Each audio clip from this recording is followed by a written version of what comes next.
तो जाहिर तौर पर इस रिपोर्ट को देखकर आपके भी रोंगटे खड़े हो गए होंगे कि आखिर ये कैसा समाज है कि इस हैवानियत की हद को पार कर रहा है। बहरहाल खबरों में आगे बढ़ते हैं। बिहार के एक लाल ने सिविल सेवा परीक्षा में 93वां रैंक हासिल किया है। प्रदीप सिंह के पिता पेट्रोल पंप कर्मी हैं और बेटी की पढ़ाई के लिए उन्होंने अपना सब कुछ दांव पर लगा दिया। ये रिपोर्ट देखिए। गोपालगंज के लाल का यूपीएससी में परचम। पिता पेट्रोल पंप पर कर्मी, बेटा बना कलेक्टर। 22 साल के प्रदीप सिंह को ऑल इंडिया में 93वां रैंक। देश ही नहीं दुनिया की सबसे कठिन परीक्षा माने जाने वाली सिविल सेवा परीक्षा में 22 साल के प्रदीप सिंह ने पूरे देश में 93वां स्थान प्राप्त किया है। गोपालगंज के मूल निवासी प्रदीप सिंह ने अपने पहले ही प्रयास में इस कठिन परीक्षा में सफलता पाई है। मैं चिल्लाया, मैं 3-4 बार हमारे दोस्तों के साथ खूब जोर से चिल्लाया। उसके बाद पापा को फ़ोन लगाया और पापा को कहा कि आपका बेटा कलेक्टर बन गया है, क्योंकि उनकी मेरे बचपन से ये उनकी तमन्ना थी कि हमारा बेटा कुछ बड़ा नाम करे। प्रदीप सिंह के पिता मनोज सिंह इंदौर में एक पेट्रोल पंप पर काम करते हैं और तमाम कठिनाइयों के बावजूद उन्होंने बेटी की पढ़ाई में कमी नहीं आने दी। प्रदीप सिंह के पिता बताते हैं कि उन्होंने अपना घर और यहाँ तक कि पुश्तैनी जमीन भी बेटे की पढ़ाई के लिए दिल पर पत्थर रखकर बेच दी। पिता और माँ बेटे की सफलता का श्रेय उसकी मेहनत को देते हैं। हम तो पैसे ही लगा सकते हैं और मेहनत किए हैं, लेकिन सबसे बड़ा योगदान हमारा लड़का का है जो इस मुकाम पर पहुँचा है और हमको इस कुर्सी पर आज बैठाया है। कैसा लग रहा है आपको? अभी तो हमको वैसा लग रहा है, कभी कभी सपना जैसा लग रहा है। हमको ऐसा नहीं लग रहा है कि हमारा लड़का कलेक्टर बना है। जिस समय से लगा था पढ़ाई में ना, होश संभाला था जब से वो लापरवाही नहीं करा पढ़ाई के चलते, और एक दिन छुट्टी नहीं मारा। 3 महीना गर्मी की छुट्टी मिलती थी, उसी समय घर से खाना बना के देती थी। वो चादर लेके जाता था और डीएवी के ग्राउंड में बिछा के चादर वहीं पढ़ाई करता था, लाइब्रेरी से किताब ले लेके।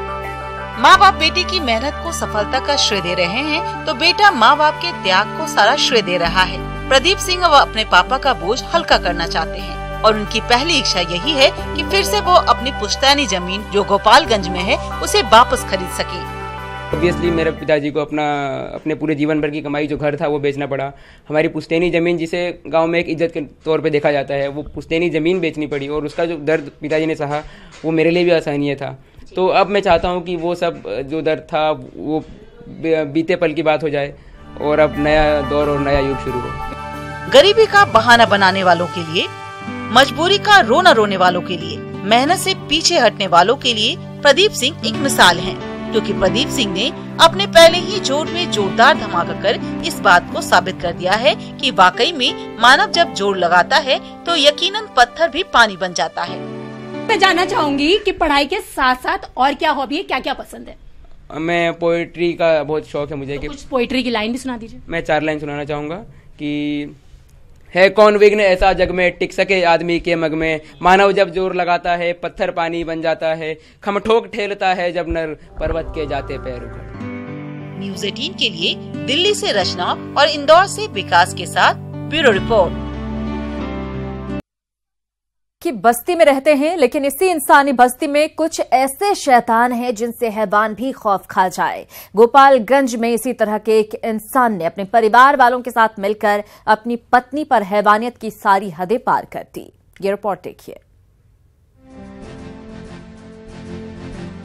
दर्द से कराह रही और अस्पताल में मौत से जंग लड़ रही ये महिला 1 साल पहले लाल सुर्ख जोड़े में अपने घर से अरमानों की पोटली लेकर विदा हुई थी, लेकिन 1 साल में ही इसके अरमानों की पोटली आग में खाक हो गई। 22 साल की इस महिला पर इसके ही पति, ननद, सास और देवर ने ऐसा जुल्म ढाया कि ये ससुराल की चौखट से मौत की दहलीज पर खड़ी है। फिर से बोल, के मरवे तो रह गया? अब है मुन्ना और ननद ननद केती मरवे लो मुँह बांध के घर में चौकी में बांध के तो रोड से मरले वाले तो जरा दिले रोड से मरवे लो। 2 लाख रुपए और एक बाइक के लिए ससुराल पक्ष ने बर्बरता की सारी हदें लांघ दी। गरम सलाखों से इस जिस्म को कई बार दागा गया, चिमटे से नाखून उखाड़ दिए गए, हाथ पैर बांधकर चौकी पर लिटाकर घंटों इसका पति, ननद, सास और देवर इसे टॉर्चर करते रहे। और जब इस महिला का जिस्म शांत हो गया तो इसे मरा हुआ समझकर ससुराल वालों ने रेलवे ट्रैक के किनारे फेंक दिया। आकर जान मारने की नियत से रस्सी में बांध करके हत्या करने के प्रयास के तहत रॉड से अमानुषिक तरीके से ये लोग उसके सिर, ओठ, पखुरा, पीठ, पेट, जांघ, रॉड, हाथ, ये सब मतलब बुरी तरीके से जला दिए। चंद पैसों की खातिर देश में हर घंटे एक विवाहिता मौत के घाट उतार दी जाती है। कड़े नियम और कानून के बावजूद दहेज लोभियों में कानून का खौफ नहीं। इस महिला के साथ जो हैवानियत हुई वो न तो पहली है और न ही आखिरी होगी। बेटियों को तो अब सुहागन बनते देखने में भी डर लगता है। समाज के इन दरिंदों से बेटियों को बचाना ही होगा, क्योंकि ये डर हर पिता में घर करता जा रहा है। न्यूज़ 18 के लिए गोपालगंज से मुकेश कुमार की रिपोर्ट।